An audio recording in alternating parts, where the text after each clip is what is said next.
Good evening and welcome to Cronkite News on Arizona PBS.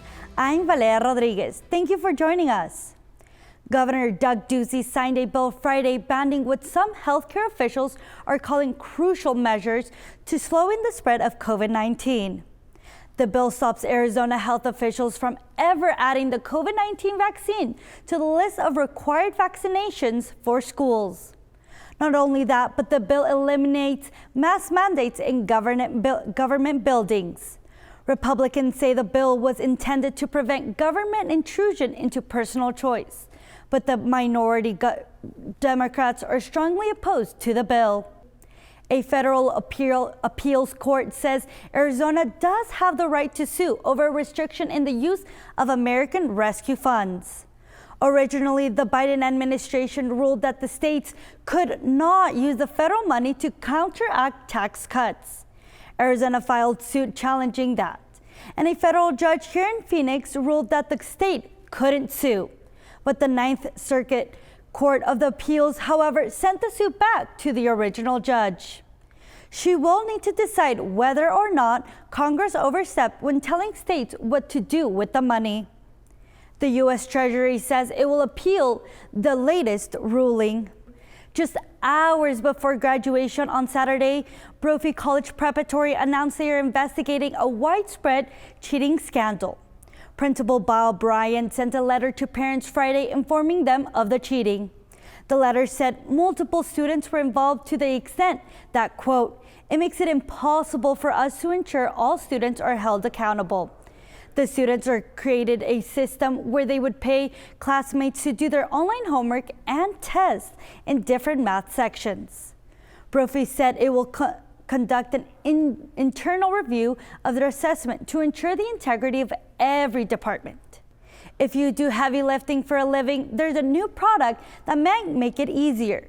Engineers in Phoenix have developed new wearable technology they hope will improve workplace safety. Something as light as 8 pounds could be the future in helping those in highly physical work fields. Engineers from the WearTech Applied Research Center in Arizona State University have partnered up in creating an exoskeleton that will alleviate the amount of force the body has to absorb. It was a device that we actually built and tested on aerial porters at the Air Force at Travis Air Force Base. So it was a really great project because we built, designed something, and then actually tested it for over 8 weeks at the Air Force. This summer, the organization is going to test out on other groups of people that tend to have back straining work, like Amazon warehouse workers and field workers. Every year, more than $31 million is being spent on disability benefits for retired aerial porters. The exoskeleton is designed to lower that cost. Expect a massive reduction in back injuries, shoulder injuries, and that will keep people working longer, they'll be more productive, and they'll have a better lifestyle. The exoskeleton is projected to expand the Phoenix and Maricopa County economy by creating more technology companies such as WearTech. The analysis that we did of the state funding shows that the state government's return on investment will be 8-to-1 over a 10-year period. Although this device has only been tested over an 8-week trial, engineers are hoping to see tangible results in the next 10 years. One Arizona city is making a sacrifice to help water levels at Lake Mead. In a city council vote Thursday, Tucson said that it's willing to take 20% less water from the Colorado River. This measure was done in an effort to hold off a shortage declaration for Lake Mead. A shortage declaration would mean mandatory restrictions. Tucson hopes to coordinate with other cities to keep more water in the lake. Lake Mead's water level has dropped significantly because of the drought. The surface of the lake has dropped 170 feet since 1983. When we come back, we take a look back at stories from our health team, from efforts to increase organ donation to a project to help new mothers who are struggling financially.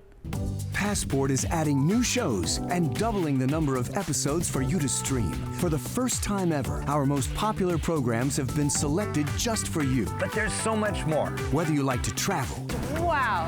Feast. And calories don't count. Look back. That is me. Discover. You know the whole story. There's something for everyone. Let's get to it right away. Stream on any device with Passport on the PBS Video app. What you get from Washington Week that you will not get anywhere else are the best and the brightest reporters from different media companies, and they're able to have a real conversation about things that are happening in Washington and around the country.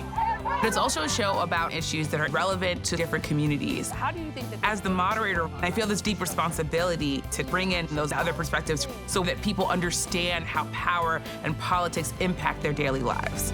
Friday nights at 7 on Arizona PBS.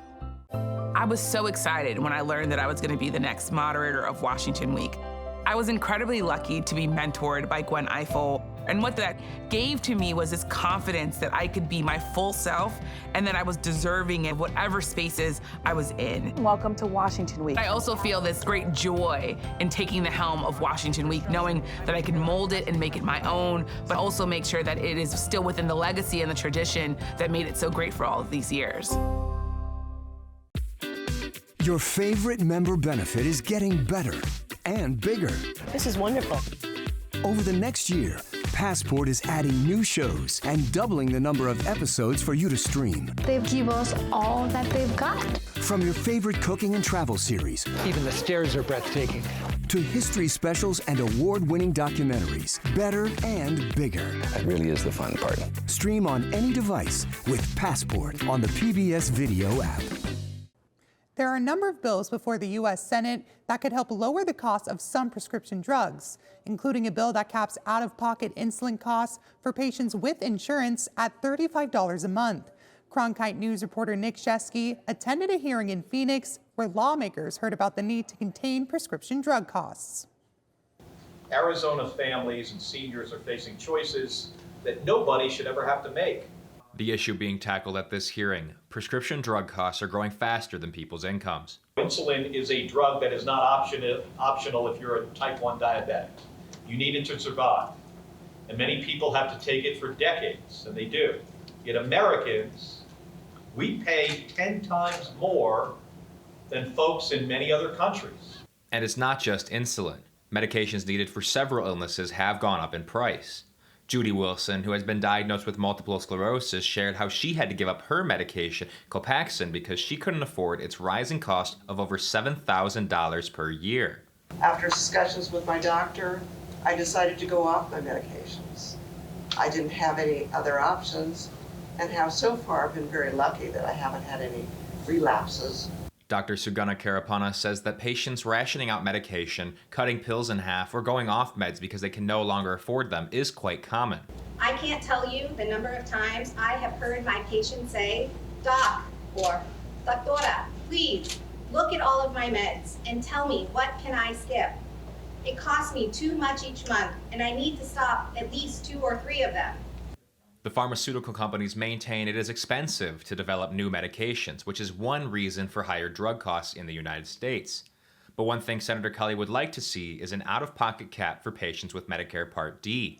Capping the out-of-pocket expenses at $2,000 for Medicare Part D plans. I mean, we have to get this done.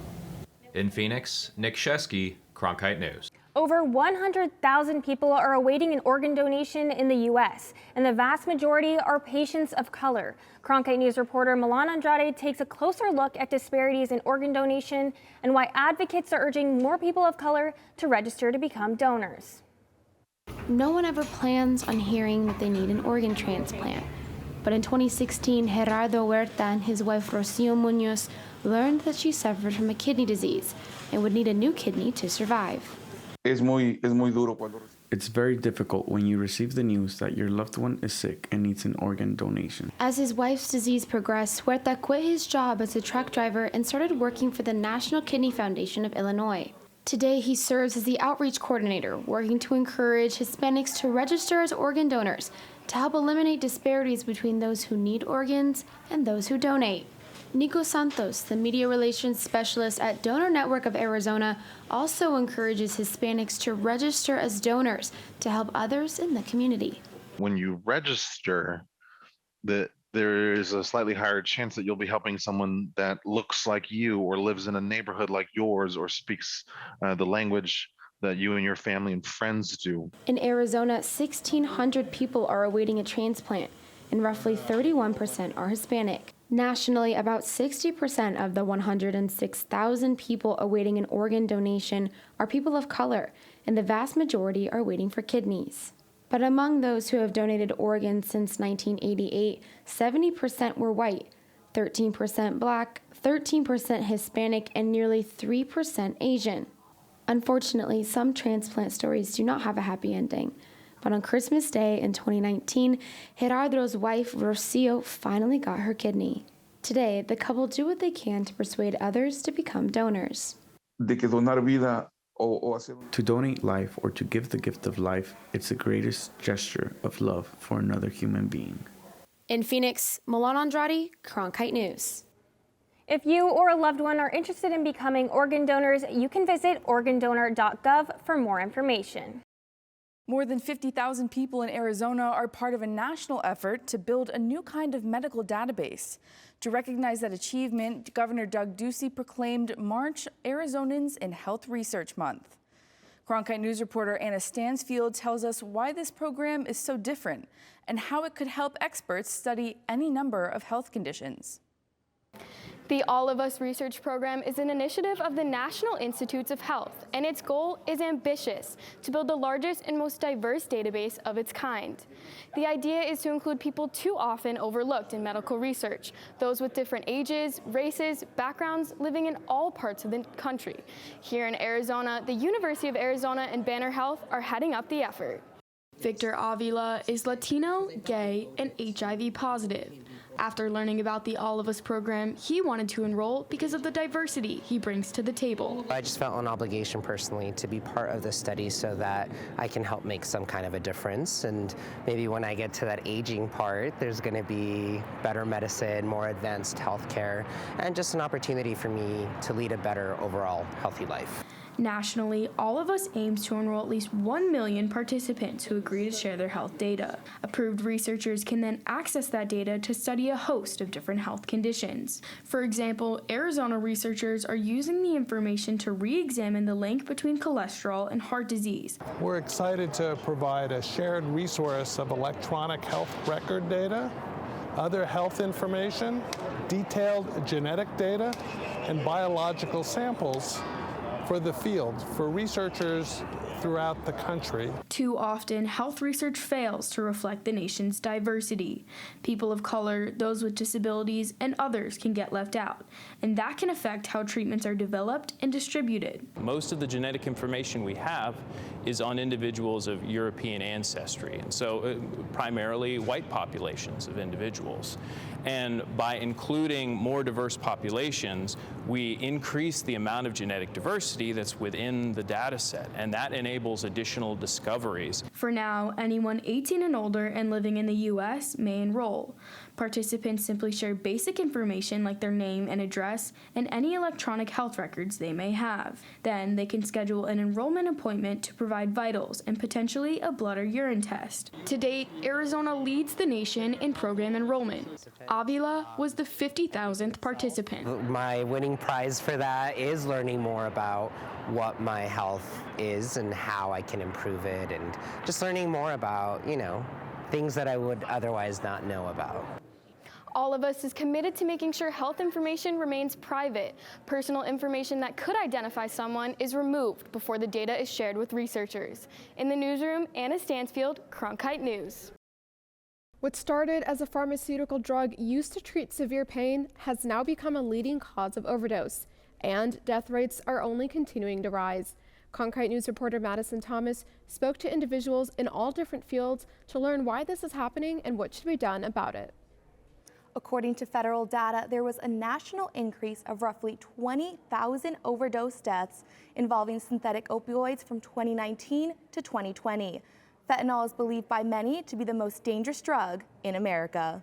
I've been in law enforcement for well over 25 years, and this is the most terrifying thing I have seen is this fentanyl crisis. Fentanyl can be up to 100 times stronger than morphine.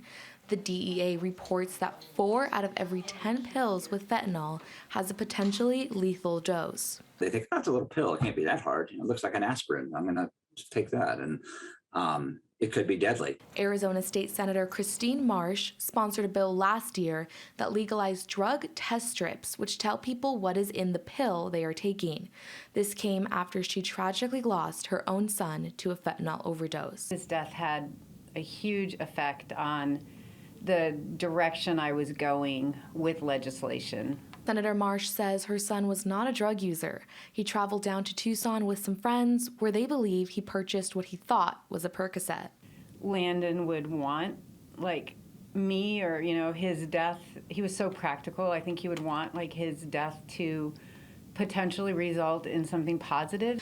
Making test strips illegal has helped the organization Shot in the Dark legally be able to supply them to people in need. It makes people feel a little safer testing stuff and being like, okay, there for sure is, right? It might sway the person to use a little differently or a little safer at that point. Shot in the Dark is a syringe service program that travels across the Phoenix area, providing people with harm reductive resources. We're not focused on abstinence or anything like that. Our job is to keep people alive long enough for them to reach some form of recovery. Jonathan Martinez says that addiction can happen to anyone. It could be a soccer mom. It could be assistant chief of police. It could be anybody. Just because it's not happening to you directly does not mean that it's not happening everywhere around. Dr. Foster Olive believes a strong step in combating this opioid epidemic is to find new forms of pain relievers. I think in terms of if there was some sort of way to create a very, very good pain reliever that is not addictive and not necessarily an opioid, maybe it's a different molecule that which we don't understand how it works, but it somehow doesn't interact with the brain mechanisms of addiction. One common message rang loud and clear from everyone. All it can take is one time. One pill can be a death sentence. I'm living I'm living that reality. If you are struggling with addiction and need help, the Arizona Department of Health Services hotline number is 1-888-688-4222. In the newsroom, Madison Thomas, Cronkite News. A group of Hispanic women from Phoenix participates in a workshop to prevent respiratory diseases in their families. Cronkite News reporter Valeria Rodriguez tells us why their work is making a difference in their communities. Minerva Velarde has been a volunteer at Unlimited Potential for the last 7 years and teaches the community about asthma. We explain to them what asthma is, what are the symptoms, what having asthma means, and how it is related to the environment. According to the ASU Global Institute of Sustainability and Innovation, 16% of children under the age of 19 who live in a low-income Latino neighborhood in Phoenix have been diagnosed with asthma. This is twice the national average. Unlimited Potential also focuses on other factors that contribute to respiratory diseases.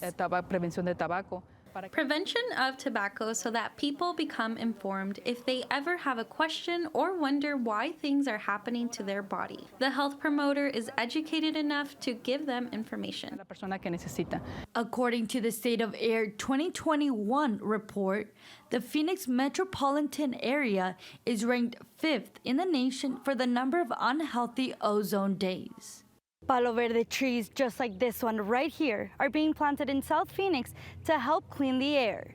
They need minimal water, which is perfect for the Arizona desert. After learning more about overall health, they spread the word into their communities, creating a network to keep them informed to find alternate solutions. We look for resources so that trees can be planted in this area and water fountains. Unlimited Potential provides these classes in Spanish twice a week. In Phoenix, Valeria Rodriguez, Cronkite News. LGBTQ teens are more likely to experience symptoms of depression, according to health experts. Cronkite News reporter Liz Flores spoke with one young man who is opening up about his own struggles in order to help others. His childhood was tough. This young person says he was bullied because of sexual orientation, but he didn't give up fighting for who he is. Carlos Maldonado was 6 years old when he realized he was not like his classmates. Like, I could sit there and giggle and laugh at the girl, but when I would giggle and laugh at the boy, I would get butterflies in my stomach. He remembers that his peers did not accept him and bullied him to the point where he felt alone. There was always some kids that always knocked me down. They would always call me names. I just make fun of the way I dressed just because I just was always thought out of the box the way I dressed. The Anxiety and Depression Association of America indicates that LGBTQ plus teens are 6 times more likely to experience symptoms of depression than their heterosexual counterparts. Higher risk group. Chief Medical Officer at Sounder Mind, Doug Newton, emphasizes how depression can affect someone beyond the scope of what many generally think. Anger or just not being able to sleep or having not any energy. A 2021 report from the National Survey on LGBTQ Youth Mental Health indicates 40% of LGBTQ seriously considered attempting suicide in the past 12 months. Newton encourages those with depression or other mental illnesses to not suffer in silence. Making sure that honor yourself and seek the help, because it is out there. And these are very treatable. And it's really good to understand for many people that it is on the increase and unfortunately is very common. Mental health expert says that it's important for people suffering from any mental illness to find a provider that understands the connection between sexual orientation and mental health. Maldonado was able to recover from depression, and now at 22, he says he is very happy with who he is. I was able to stand up for myself. Everybody knew who I was, and exactly. With his story, Maldonado hopes to send a message to people who may be suffering from depression or other conditions that there is help available. In the newsroom, Liz Flores, Cronkite News. April marks Sexual Assault Awareness Month, a time when survivors, families, and advocacy groups work to raise awareness surrounding sexual violence. Cronkite News reporter Liz Flores explains how a local workshop is helping women to overcome their traumas. Sexual assault survivors shared their stories in the workshop De Colores a Chicanos por la Causa. All kinds of different people to kind of help them work through different kinds of trauma and work towards a little bit of healing or empowerment. Kate Chisholm is one of the instructors. She focuses on helping survivors navigate through their past and current trauma. Just different ways of connecting with survivors where they don't have to speak of their experience necessarily, but still can find a way to work through and process some of the things that they feel around it. They use different techniques like drawing and molding to help alleviate their pain and frustrations. How she's able to use clay as a medium to really get in touch with other people and understand their trauma better. Leticia Lauri Garcelaso is also an instructor and a sexual assault survivor. She understands the gravity of the issue and the importance of victims speaking out. We know it's hard. We know it's hard to somebody believe you or maybe listen, but we are here. If you or someone you know has been a victim of domestic violence, call the Arizona Coalition to End Sexual and Domestic Violence helpline at 800-782-6400. You can also reach the New Life Center at 623-932-4404 or connect with them on Facebook. One program is helping mothers and their families in Navajo County. Cronkite News reporter Molly McBride explains how this program works and why it is making a difference among low-income families. The Mama Project helps moms experiencing barriers get ahead. One of its main goals is to move them from poverty to prosperity. 1 year ago, Kelsey Callahan was struggling to feed her family, homeless with 2 young kids. I'm not looking for a handout. I've always been very independent, but I just kind of needed help being steered in the right direction. Callahan was working at a coffee shop in Pine Top when she heard about the Mama Project. She applied, interviewed, and was accepted into the program that same day. I was very alone and in a dark, depressive state.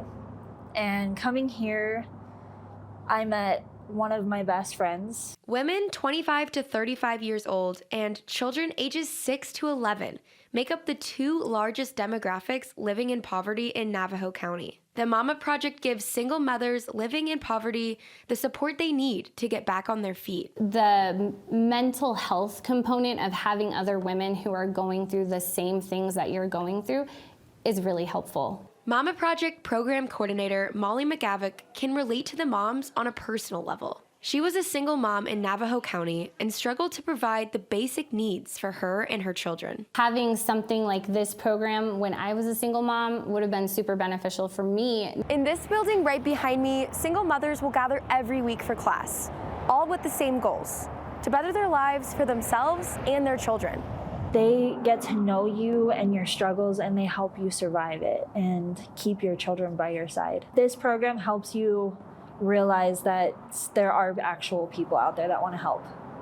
The Mama Project is a 1-year program.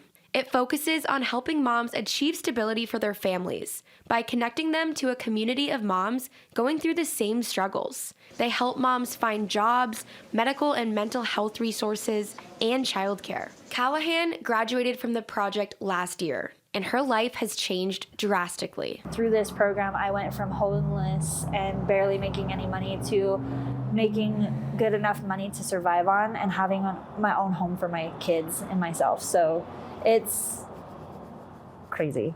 That's it for Cronkite News tonight. Thanks for joining us.